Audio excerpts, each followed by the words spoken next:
بسم الله الرحمن الرحيم. الحمد لله الذي أنزل على عبده الكتاب ولم يجعل له عوجا قيما لينذر بأسا شديدا من لدنه ويبشر المؤمنين الذين يعملون الصالحات أن لهم أجرا حسنا ماكثين فيه أبدا وينذر الذين قالوا اتخذ الله ولدا ما لهم به من علم ولا لآبائهم كبرت كلمة تخرج من أفواههم إن يقولون إلا كذبا فلعلك باخع نفسك على آثارهم إن لم يؤمنوا بهذا الحديث أسفا إنا جعلنا ما على الأرض زينة لها لنبلوهم أيهم أحسن عملا وإنا لجاعلون ما عليها صعيدا جرزا أم حسبت أن أصحاب الكهف والرقيم كانوا من آياتنا عجبا إذ أوى الفتية إلى الكهف فقالوا ربنا آتنا من لدنك رحمة وهيئ لنا من أمرنا رشدا فضربنا على آذانهم في الكهف سنين عددا ثم بعثناهم لنعلم أي الحزبين أحصى لما لبثوا أمدا نحن نقص عليك نبأهم بالحق إنهم فتية آمنوا بربهم وزدناهم هدى وربطنا على قلوبهم إذ قاموا فقالوا ربنا رب السماوات والأرض لن ندعو من دونه إلها لقد قلنا إذا شططا هؤلاء قومنا اتخذوا من دونه آلهة لولا يأتون عليهم بسلطان بين فمن أظلم ممن افترى على الله كذبا وإذ اعتزلتموهم وما يعبدون إلا الله فأووا إلى الكهف ينشر لكم ربكم من رحمته ويهيئ لكم من أمركم مرفقا وترى الشمس إذا طلعت تزاور عن كهفهم ذات اليمين وإذا غربت تقرضهم ذات الشمال وهم في فجوة منه ذلك من آيات الله من يهد الله فهو المهتد ومن يضلل فلن تجد له وليا مرشدا وتحسبهم أيقاظا وهم رقود ونقلبهم ذات اليمين وذات الشمال وكلبهم باسط ذراعيه بالوصيد لو اطلعت عليهم لوليت منهم فرارا ولملئت منهم رعبا وكذلك بعثناهم ليتساءلوا بينهم بينهم قال قائل منهم كم لبثتم قالوا لبثنا يوما أو بعض يوم قالوا ربكم أعلم بما لبثتم فابعثوا أحدكم بورقكم هذه إلى المدينة فلينظر أيها أزكى طعاما فليأتكم برزق منه وليتلطف ولا يشعرن بكم أحدا إنهم إن يظهروا عليكم يرجموكم أو يعيدوكم في ملتهم ولن تفلحوا إذا أبدا وكذلك أعثرنا عليهم ليعلموا أن وعد الله حق وأن الساعة لا ريب فيها إذ يتنازعون بينهم أمرهم فقالوا ابنوا عليهم بنيانا ربهم أعلم بهم قال الذين غلبوا على أمرهم لنتخذن عليهم مسجدا سيقولون ثلاثة رابعهم كلبهم ويقولون خمسة سادسهم كلبهم رجما بالغيب ويقولون سبعة وثامنهم كلبهم قل ربي أعلم بعدتهم ما يعلمهم إلا قليل فلا تمار فيهم إلا مراء ظاهرا ولا تستفت فيهم منهم أحدا ولا تقولن لشيء إني فاعل ذلك غدا إلا أن يشاء الله واذكر ربك إذا نسيت وقل عسى أن يهديني ربي لأقرب من هذا رشدا ولبثوا في كهفهم 300 سنين وازدادوا 9 قل الله أعلم بما لبثوا له غيب السماوات والأرض أبصر به وأسمع ما لهم من دونه من ولي ولا يشرك في حكمه أحدا واتل ما أوحي إليك من كتاب ربك لا مبدل لكلماته ولن تجد من دونه ملتحدا واصبر نفسك مع الذين يدعون ربهم بالغداة والعشي يريدون وجهه ولا تعد عيناك عنهم تريد زينة الحياة الدنيا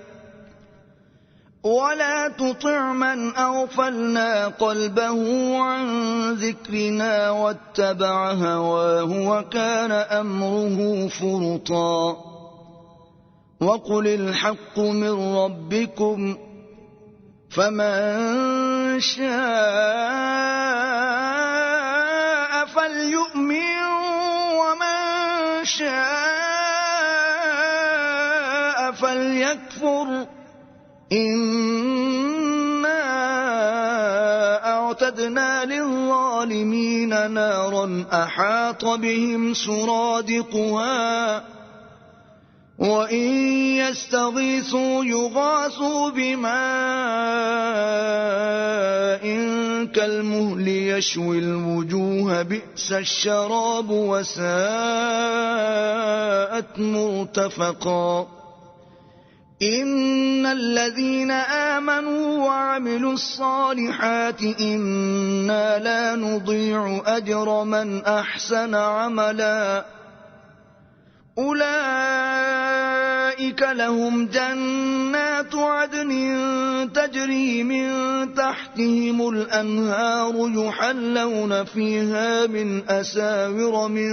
ذهب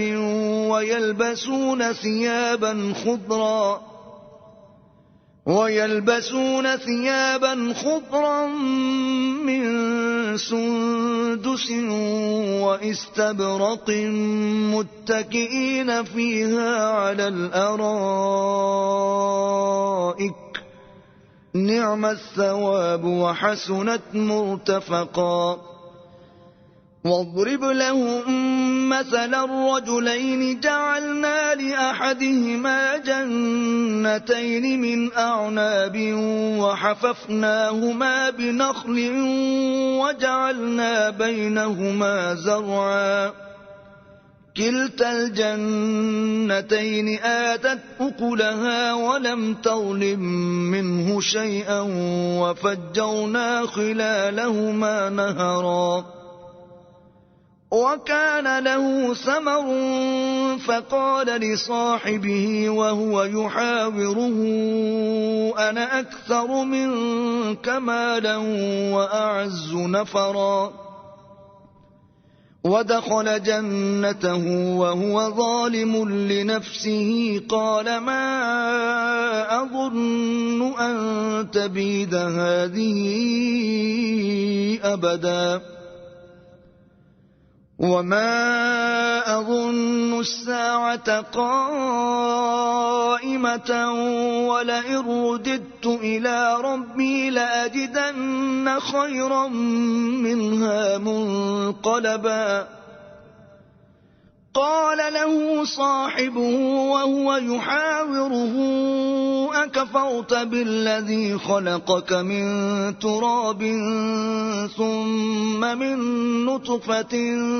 ثم سواك رجلا لكن هو الله ربي ولا أشرك بربي أحدا ولولا إذ دخلت جنتك قلت ما شاء الله لا قوة إلا بالله إن ترني أنا أقل منك مالا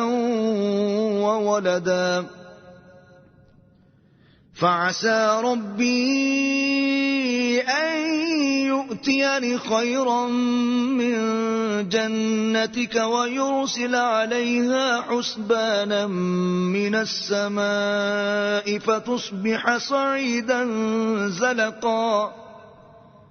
أو يصبح ماؤها غورا فلن تستطيع له طلبا وأحيط بثمره فأصبح يقلب كفيه على ما أنفق فيها وهي خاوية على عروشها ويقول يا ليتني لم أشرك بربي أحدا ولم تكن له فئة ينصرونه من دون الله وما كان منتصرا هنالك الولاية لله الحق هو خير ثوابا وخير عقبا واضرب لهم مثل الحياة الدنيا كماء إن أنزلناه من السماء فاختلط به نبات الأرض فأصبح هشيما تذروه الرياح وكان الله على كل شيء مقتدرا المال والبنون زينة الحياة الدنيا والباقيات الصالحات خير عند ربك ثوابا وخير أملا ويوم نسير الجبال وترى الأرض بارزة وحشرناهم فلم نغادر منهم أحدا وعرضوا على ربك صفا لقد جئتمونا كما خلقناكم أول مرة بل زعمتم أن لن نجعل لكم موعدا ووضع الكتاب فترى المجرمين مشفقين مما فيه ويقولون يا ويلتنا ما لهذا الكتاب لا يغادر صغيرة ولا كبيرة إلا أحصاها ووجدوا ما عملوا حاضرا ولا يظلم ربك أحدا وإذ قلنا للملائكة اسجدوا لآدم فسجدوا إلا إبليس كان من الجن ففسق عن أمر ربه أفتتخذونه وذريته أولياء من دوني وهم لكم عدو بئس للظالمين بدلا ما أشهدتهم خلق السماوات والأرض ولا خلق أنفسهم وما كنت متخذ المضلين عضدا ويوم يقول نادوا شركائي الذين زعمتم فدعوهم فلم يستجيبوا لهم وجعلنا بينهم موبقا ورأى المجرمون النار فظنوا أنهم مواقعوها ولم يجدوا عنها مصرفا ولقد صرفنا في هذا القرآن للناس من كل مثل وكان الإنسان أكثر شيء جدلا وما منع الناس أن يؤمنوا إذ جاءهم الهدى ويستغفروا ربهم إلا أن تأتيهم سنة الأولين أو يأتيهم العذاب قبلا وما نرسل المرسلين إلا مبشرين ومنذرين ويجادل الذين كفروا بالباطل ليدحضوا به الحق واتخذوا آياتي وما أنذروا هزوا ومن أظلم ممن ذكر بآيات ربه فأعرض عنها ونسي ما قدمت يداه إنا جعلنا على قلوبهم أكنة أن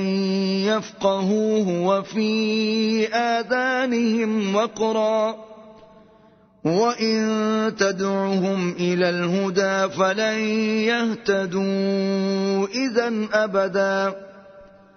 وربك الغفور ذو الرحمة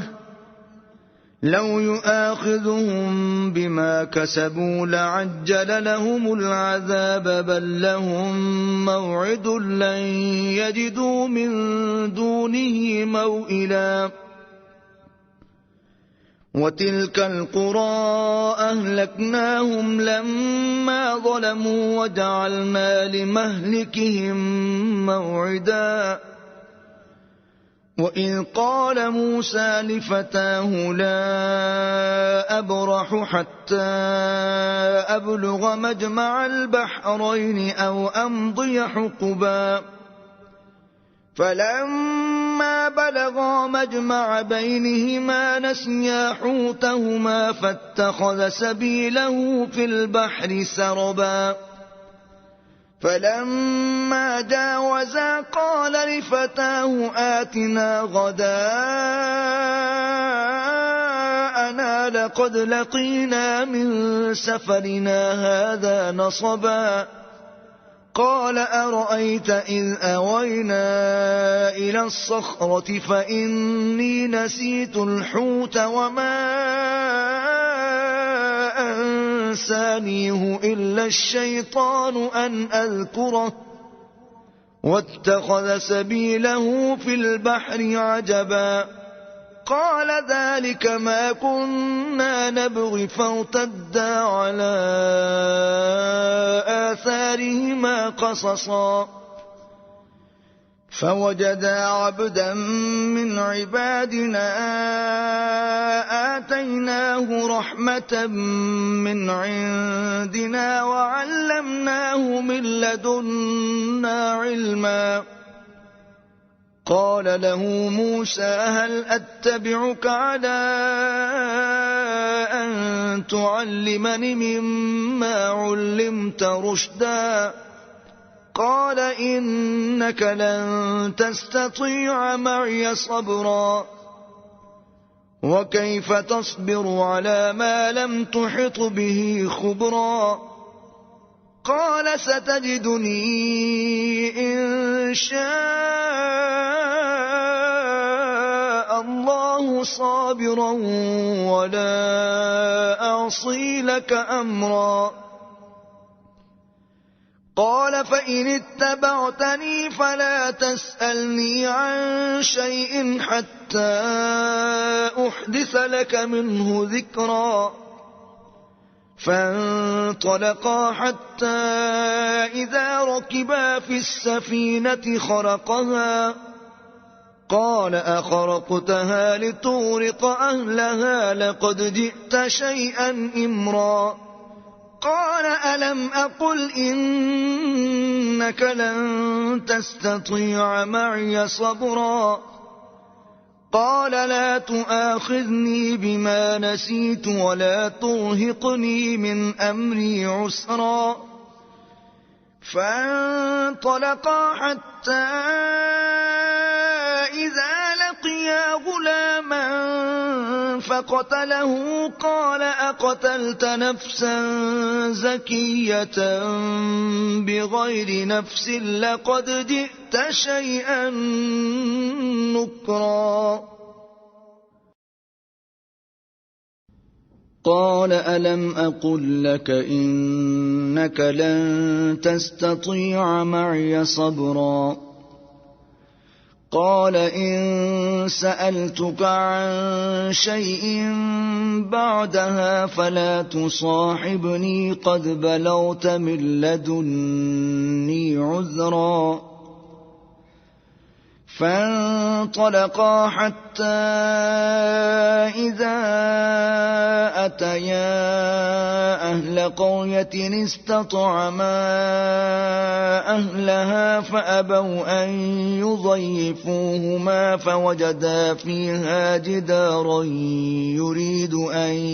ينقض فأقامه قال لو شئت لاتخذت عليه أجرا قال هذا فراق بيني وبينك سأنبئك بتأويل ما لم تستطع عليه صبرا أما السفينة فكانت لمساكين يعملون في البحر فأردت أن أعيبها وكان وراءهم ملك يأخذ كل سفينة غصبا وأما الغلام فكان أبواه مؤمنين فخشينا أن يرهقهما طغيانا وكفرا فأردنا أن يبدلهما ربهما خيرا منه زكاة وأقرب رحما وأما الجدار فكان لغلامين يتيمين في المدينة وكان تحته كنز لهما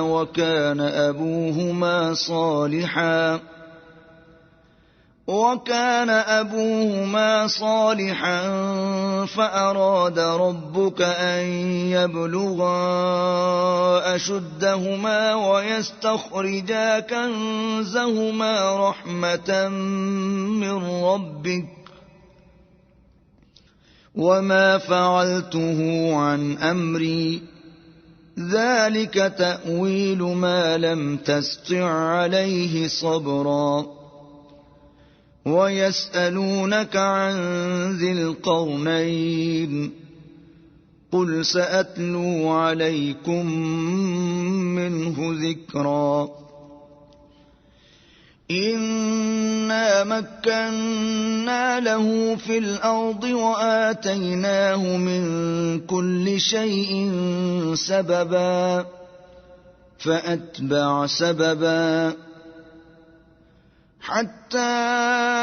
إذا بلغ مغرب الشمس وجدها تغرب في عين حمئة ووجد عندها قوما قلنا يا ذا القرنين إما أن تعذب وإما أن تتخذ فيهم حسنا قال أما من ظلم فسوف نعذبه ثم يرد إلى ربه فيعذبه عذابا نكرا وأما من آمن وعمل صالحا فله جزاء الحسنى وسنقول له من أمرنا يسرا ثم أتبع سببا حتى إذا بلغ مطلع الشمس وجدها تطلع على قوم لم نجعل لهم من دونها سترا كذلك وقد أحطنا بما لديه خبرا ثم أتبع سببا حتى إذا بلغ بين السدين وجد من دونهما قوما لا يكادون يفقهون قولا قالوا يا ذا القرنين إن يأجوج ومأجوج مفسدون في الأرض فهل نجعل لك خرجا على أن تجعل بيننا وبينهم سدا قال ما مكني فيه ربي خير فأعينوني بقوة أجعل بينكم وبينهم ردما آتوني زبر الحديد حتى إذا ساوى بين الصدفين قال انفخوا حتى إذا جعله نارا قال آتوني أفرغ عليه قطرا فما استطاعوا أن يظهروه وما استطاعوا له نقبا قال هذا رحمة من ربي فإذا جاء وعد ربي جعله دكاء وكان وعد ربي حقا وتركنا بعضهم يومئذ يموج في بعض ونفخ في الصور فجمعناهم جمعا وعرضنا جهنم يومئذ للكافرين عرضا الذين كانت أعينهم في غطاء عن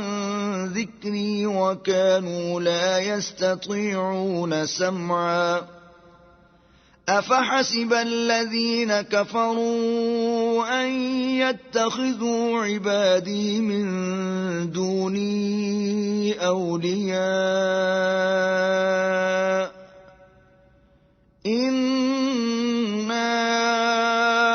أعتدنا جهنم للكافرين نزلا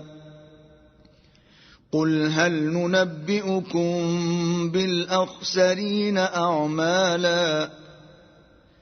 الذين ضل سعيهم في الحياة الدنيا وهم يحسبون أنهم يحسنون صنعا أولئك